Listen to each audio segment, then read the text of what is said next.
Voltamos com o Jornal da Manhã, Cuiabá. Muito bem, são 7h28. Estamos de volta pela nossa Jovem Pan com o nosso Jornal da Manhã, edição Cuiabá.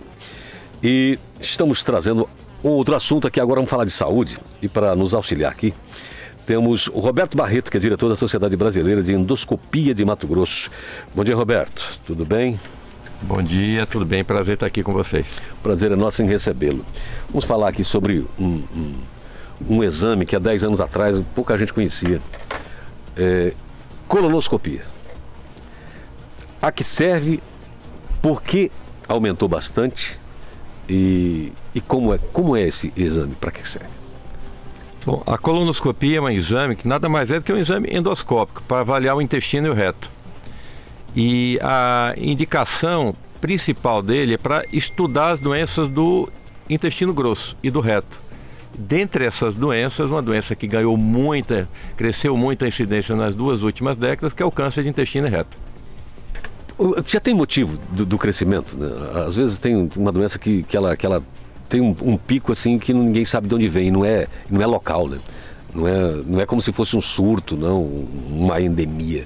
É algo meio que mundial, assim. No caso do câncer de intestino, há uma explicação lógica. Nas últimas 2 décadas houve uma mudança significativa no padrão da alimentação dos ocidentais, né? Então, com essa mudança, houve também uma mudança na incidência do câncer de intestino. Então, se você for observar, nós temos aqui mais ou menos a mesma faixa etária, né? Na nossa infância, nós comíamos arroz, feijão, carnes e vegetais. De 2 décadas para cá, veio o advento do fast food, né? E essa mudança do padrão alimentar influenciou certamente na incidência de câncer de intestino, que explodiu nas 2 últimas décadas. Hoje, câncer de intestino é um problema de saúde pública. E isso afeta muito o custo, tanto na saúde pública quanto na saúde privada. Então, de vez em quando a gente ouve e vê, né, na internet, olha, embutidos, caldo, não sei das quantas, é cancerígeno, etc e tal. É para levar a sério isso? Muito a sério. Na realidade, assim, existe uma balança, né? Existem os fatores de proteção de câncer de intestino, que são as fibras, verduras, legumes e frutas, e do outro lado da balança, aumentando o risco, aí vem os embutidos, gorduras, frituras, excesso de carne vermelha. Isso está provado que o consumo excessivo de carne vermelha também expõe ao risco de câncer de intestino. Então, o ideal na balança é aumentar bastante as fibras e diminuir gorduras, frituras, embutidos e carnes vermelhas. O câncer de intestino é algo que quando aflora, quando a pessoa já tem um problema, que ele vai para o médico por conta desse problema, é algo que nem sempre tem um bom resultado. Sim, daí a necessidade de fazer um diagnóstico precoce. Daí a necessidade de você fazer a colonoscopia na idade adequada, que hoje no Brasil e na maioria dos países do mundo se preconiza a primeira colonoscopia aos 50 anos. Nos Estados Unidos, há 4 ou 5 anos atrás, o problema lá é tão sério, mas não é só nos Estados Unidos, no mundo inteiro, que a primeira colonoscopia já é recomendada a partir dos 45 anos. Eles gostam muito de embutidos, né? Muito. É o churrasco deles. Fast food, é o rei do fast food, né? A América, o fast food começou de uma maneira muito forte lá. Bom, você está falando do primeiro, né? E é recomendável de quanto em quanto tempo? Pois é, aí tem as padronizações. Em quem não tem histórico familiar, vamos considerar Brasil, a partir de 50 anos. Quem tem histórico familiar, e dependendo do número de casos, você vai antecipar 5 anos, 10 anos, né? E vale ressaltar que existem outros fatores de risco, não é só a alimentação. Já começa pela própria genética, né? O câncer do intestino é uma doença que tem uma predisposição genética muito forte. Histórico pessoal de mulheres com câncer de mama, útero e ovários, também tem que fazer o exame mais precocemente. Enfim, tem várias doenças intestinais inflamatórias, que a gente chama de retocolite ulcerativa e doença de Crohn. A partir de 10 anos de evolução, esses indivíduos têm que ser submetidos à colonoscopia para detecção precoce de câncer de intestino. E quando a gente detecta precocemente, a gente cura na colonoscopia. Daí a importância de fazer o exame no momento adequado. Quando nós encontramos pólipos, que são aquelas lesões precursoras, são pequenas verrugas no intestino, e que a gente remove essas lesões durante a própria colonoscopia, tudo ao mesmo tempo, no mesmo time do exame. Sim, quando vocês retiram a possibilidade de vir a acontecer, você elimina. eventualmente até numa ressecção de pólipos já com alterações displásicas ou mesmo com carcinoma in situ, já com tumor ali naquele pólipo. Se a gente faz uma ressecção com margem de segurança, a gente bloqueia ali a evolução da doença. Então, é extremamente importante fazer o exame adequado no momento adequado. Bom, como estamos num país em que cuida da doença e não da saúde, né? Só vai ao médico depois de doente. Quando é que a pessoa... quais os sintomas para alguém imaginar que tem alguma coisa errada com o seu intestino? É uma doença silenciosa durante décadas, né? Então, o ideal é que a gente não espere ter sintomas para fazer prevenção. Mas... aquela história de cuidar da saúde e não da doença.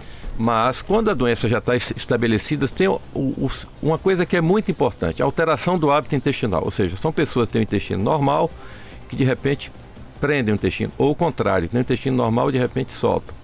Então, essa alteração do hábito intestinal, eu diria que é a coisa mais importante a se considerar em indivíduos que já estão com doença em curso. Anemias, perda de peso, também são sinais e sintomas que a gente tem que ficar atento. Mas, como eu disse, durante décadas é uma doença silenciosa e o mais importante é a gente fazer diagnóstico precoce. Então, se a gente for esperar ter sintomas para fazer diagnóstico de câncer de intestino, a gente vai fazer diagnóstico tardio. Né? Aí já não vale muito a pena. Tem a pessoa que tem lá uma hemorroida e tal e pode confundir, né? Porque tudo né? No mesmo local, um sangramento, etc e tal, pode confundir. Não, isso é uma hemorroidazinha, então passa um medicamento aqui, vou na farmácia.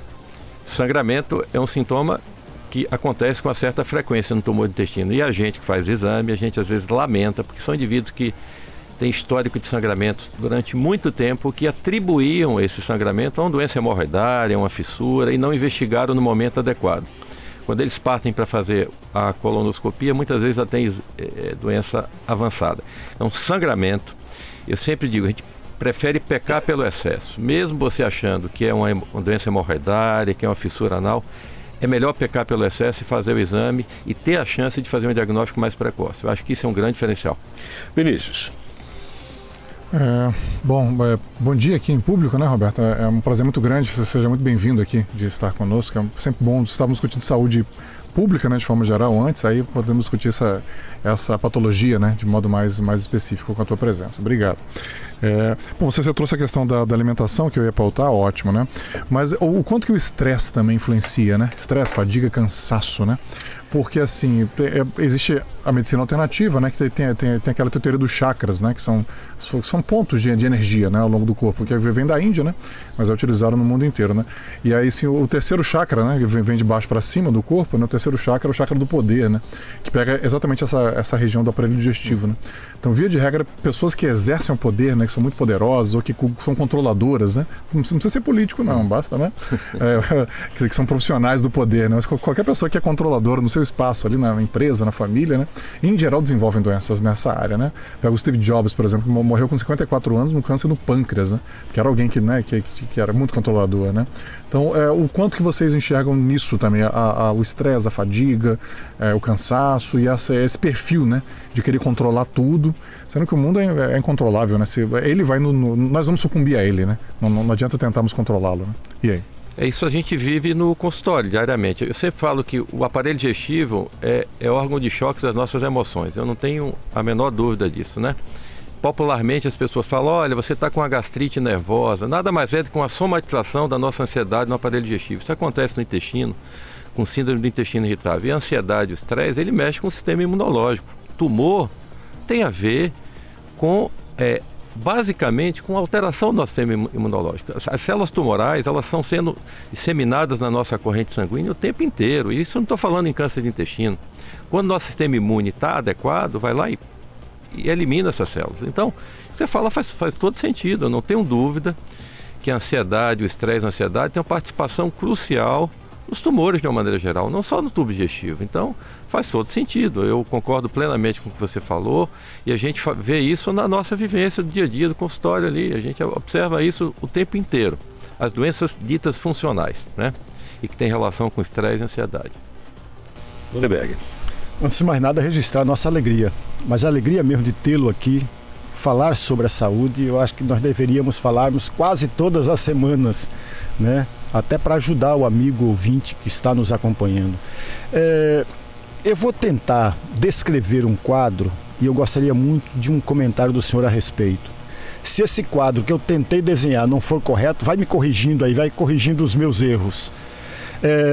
Veja, o ouvinte que está acompanhando, e eu não tenho dúvida nenhuma disso, que ele está acompanhando mesmo, de fato, todas as respostas que o senhor está nos trazendo, está sustentado em um tripé: a educação alimentar, o diagnóstico e a prevenção. É esse tripé de todas as respostas que o senhor nos está dando. Aí vem outros fatores, como ter uma educação alimentar adequada, sendo que a crise econômica e a situação financeira das famílias são cada vez piores. Como ter uma educação alimentar, sendo que o nosso comportamento, desde o nosso nascimento, não foi trabalhado nesta direção. E como ter uma educação alimentar, o diagnóstico sempre adequadamente. O senhor fez uma frase muito interessante, mas é melhor pecar pelos excessos, nesse caso, do que deixar acontecer. E as pessoas ou os órgãos responsáveis para lidar com a saúde pública, qual deve ser o seu procedimento ou o procedimento da União, dos estados e dos municípios diante dessa situação muito preocupante, que é exatamente um número cada vez mais de pessoas que sofrem de câncer e sobretudo do intestino? Isso é extremamente importante que você falou. Estamos vendo uma crise, né, sem precedentes, né, 30 milhões de pessoas, né, passando fome no país. Você imagina, essas pessoas, elas vão buscar comida, mesmo que não seja uma comida de qualidade, com verdura, com legumes, elas precisam sobreviver. Esse é o primeiro ponto. Eu acho que é extremamente importante o que você falou. Isso influencia, óbvio, né, no aparecimento das doenças. O segundo ponto é com relação ao poder público na educação, né, e fornecer conhecimento para as pessoas acerca das doenças. Com relação ao intestino, mudou muito. Esse ano nós tivemos, inclusive, o que a gente chama de Março Azul, que é um mês de prevenção do câncer de intestino. Houve uma mobilização significativa, inclusive do poder público. Tivemos aqui uma audiência pública com o deputado João. Ele patrocinou essa audiência pública para fomentar a informação para a sociedade, porque o que a gente precisa é colocar na cabeça das pessoas de que elas precisam se alimentar bem, é um dos tripés. Segundo, informação, né? Educação. Educar essas pessoas para que elas saibam que a partir de uma determinada idade elas precisam fazer aquele exame, né? E que elas precisam se cuidar, fazer atividade física, que é um fator de risco. Sedentarismo é um fator de risco significativo para câncer de intestino. Obesidade também. Aliás, a gente não falou aqui antes, mas obesidade é fator de risco para tumor. E não é só de tumor de intestino. Então, isso tudo é informação, educação. Então, mas com relação ao poder público, esse ano a gente teve uma mudança significativa e eu acredito que a campanha de Março Azul, que é uma campanha de prevenção de câncer de intestino, ela vai ganhar força anualmente e vai chegar próximo ao que é o Outubro Rosa. Outubro Rosa é disseminado conhecimento acerca da importância da prevenção do câncer de mama. Então, eu não sei se eu consegui responder o que você me falou, mas é basicamente isso. Esses problemas que a gente vive hoje com relação o déficit alimentar, ele influencia certamente nas doenças. E por outro lado, o poder público, ele evoluiu sim acerca da educação da população sobre as informações que tem que ter sobre o câncer de intestino. E aí provoca as famílias, né? Porque desde o nascimento, eu estou tirando pela minha própria experiência, a gente não é educado nesta direção. Talvez pela comida que nós comíamos, coisas muito melhores do que se come hoje, é claro e evidente. Mas as famílias devem ser instigadas a isso, para desde a criança ali começar a ter essa educação ou não? Sim, eu acho que eu sempre falo, né? A gente volta à questão do consumo. Tem duas coisas que fazem com que a gente viva bem e melhor: primeira coisa é hábito alimentar saudável, segundo, atividade física, eu não tenho dúvida disso. Todas as doenças, a gente que está ali no dia a dia, elas têm a ver com basicamente erro alimentar e sobrepeso. A gente vive uma epidemia de obesidade. Isso está influenciando muito na saúde das pessoas. E eu não tenho dúvida, isso que você me pergunta, tem que educar as famílias na base, né? Como é que elas devem se comportar do ponto de vista alimentar, não serem sedentárias. Isso vai influenciar no conjunto da obra, inclusive no câncer. A gente tem nas profissões, cada vez mais profissões onde a pessoa faz seu trabalho sentado, parado, estático, né? A movimentação que existia antigamente está praticamente que acabando. Pessoa que vai a pé para o trabalho é uma raridade. É uma raridade, né? E cada vez mais a movimentação física está parada. Começar pelas crianças, né? As brincadeiras mudaram, tudo mudou. Então, desde pequeno, você já tem o quê? Uma televisão, um celular, alguma coisa que te deixa quietinho na sala, né? Antigamente as mães, a melhor coisa que tinham feito era o show da Xuxa, né? E colocava as crianças na sala, não davam trabalho, eles ficavam assistindo. Não tinha antes, né? Antes era o dia inteiro, a mãe correndo com um chinelo atrás da criança. E os vizinhos a mesma coisa, né? Cada um atrás dos seus. E depois do show da Xuxa, todo mundo fica quietinho lá. Agora não, agora você tem jogos de computador, videogames, celulares, jogos nos celulares. Cada criança a partir de 5, 6 anos já tem o seu, né? 5, 6 anos, às vezes menos, né? E cada vez mais a atividade física é deixada de lado. E cada vez mais ela é interpretada como um sacrifício. Você chega numa academia, sem dor não tem ganho você, né?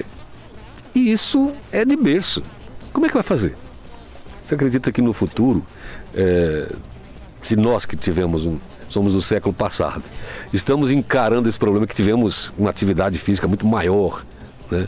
Por conta do estilo de vida que tínhamos antigamente, essas crianças hoje terão muito mais problemas de saúde. Quer dizer, a longevidade que se alcançou durante final do século passado e esse aqui, de as pessoas viverem mais, pode começar a regredir? Não tenho dúvida disso. Acho que se por um lado você tem o ganho, né, da medicina, com tecnologia, novos exames diagnósticos, contribuindo para aumentar a expectativa de vida, por outro lado você tem uma âncora puxando para trás, né? Que essas crianças que estão em casa na frente do computador, que não se movimentam, nós corríamos, jogar bola, essas crianças não fazem isso na frente do computador. E tem um outro fator que é muito mais grave, é a facilidade, o acesso à comida altamente calórica, são fast food. Você vai no shopping, que não falta oferta de comida para tudo quanto é lado e barata, né? Para quem tem condição de comprar, mas são dentro dessa classe econômica, é uma comida considerada barata e é altamente calórica. Então você tem aí uma balança, uma conta que não vai fechar, né? As pessoas vão, obviamente, acumular mais do que elas gastam. Então é isso, eu não tenho dúvida que isso influencia muito no aparecimento de doenças, né? Doenças de uma maneira geral, hipertensão, diabetes, neoplasia são os tumores, né? Eu não tenho dúvida disso. Agora, como que a gente vai mudar isso? Só muda com educação, tudo parte da educação. Então vai ter que ter uma educação mais forte em cima, orientando essas famílias, né? Nem as crianças, né? Para que mudem os hábitos de vida e os hábitos de alimentação. As pessoas também têm mais facilidades para encaixar o mês no salário, né? Então, fenômeno, normalmente. Cresceu a inflação, aumentou o desemprego, o que acontece? O número de lanches aumenta muito. As pessoas que faziam uma refeição, não tem como pagar mais aquela refeição, vão fazer um lanche que é algo mais barato. Tá pronto, pelo que o senhor acabou de descrever para a gente, é a armadilha perfeita. Sem dúvida, sem dúvida. Eu vi outro dia uma matéria ressaltando isso, né? O pessoal está pulando uma das refeições e fazendo lanches, né? Quer dizer, a qualidade nutricional, ela fica muito prejudicada. E vem sobrepeso. Bom, para a gente encerrar aqui, sobre colonoscopia, uma coisa que é unanimidade também, que é um exame chato pra caramba. A endoscopia também. Não, diz que é mais. A questão é só a boca do tubo que é o problema. Por onde que Mas enfim, por onde que é? Sim, Olha, estamos aqui para tirar essa ideia, não para reforçá-la. Então vamos tirar a ideia, porque o exame mudou bastante, né? Hoje a colonoscopia é feita em ambiente com anestesista, em praticamente todos os lugares, né? Então não existe desconforto com o exame. Existe um preparo, que precisa limpar o intestino, que assim, as pessoas, você sabe que é o padrão individual. Tem pessoas que reclamam muito, tem pessoas que não reclamam nada, tem pessoas que reclamam mais ou menos. Então assim, o exame não é mais desconfortável. Hoje existe uma tecnologia. O que causava desconforto na colonoscopia? Que você insuflava o intestino com ar ambiente. Depois do exame, algumas pessoas tinham desconforto. Hoje a gente usa insuflador de CO2, que ele é absorvido. Então o indivíduo termina a colonoscopia com a barriga molinha, como se não tivesse feito colonoscopia. Então é bom, em uma rádio como essa que tem tanta audiência, que a gente tente quebrar esses estigmas. Os exames mudaram. A própria endoscopia, lá 20, 30 anos atrás, falar de fazer endoscopia era um horror. Hoje as pessoas gostam até de fazer endoscopia, porque tomam lá o tal do Propofol, que é um sedativo que é muito rápido para a pessoa dormir, muito rápido para acordar. As pessoas não sentem mais nada. E então, assim, não são mais desconfortáveis, já foram no passado. A tecnologia chegou nesses exames, um insuflador de CO2, enfim. E são exames importantíssimos, tanto a endoscopia quanto a coluna, porque nós identificamos e tiramos lesões que iriam trazer um transtorno muito forte de saúde ali na frente. Então, não tenho medo de fazer endoscopia e colonoscopia. Essa coisa já é coisa do passado. Muito bem, 7h49. Quero agradecer aqui ao Roberto por ter disponibilizado esse seu tempo para a gente. Roberto Barreto, diretor da Sociedade Brasileira de Endoscopista ou Endoscopia? Endoscopia. Endoscopia. Então, tentaram me derrubar aqui. Aqui em Mato Grosso, Roberto, muito obrigado por ter disponibilizado seu tempo, ter vindo aqui e partilhado conosco aí o seu conhecimento. Muito obrigado. Obrigado a vocês, um prazer estar aqui.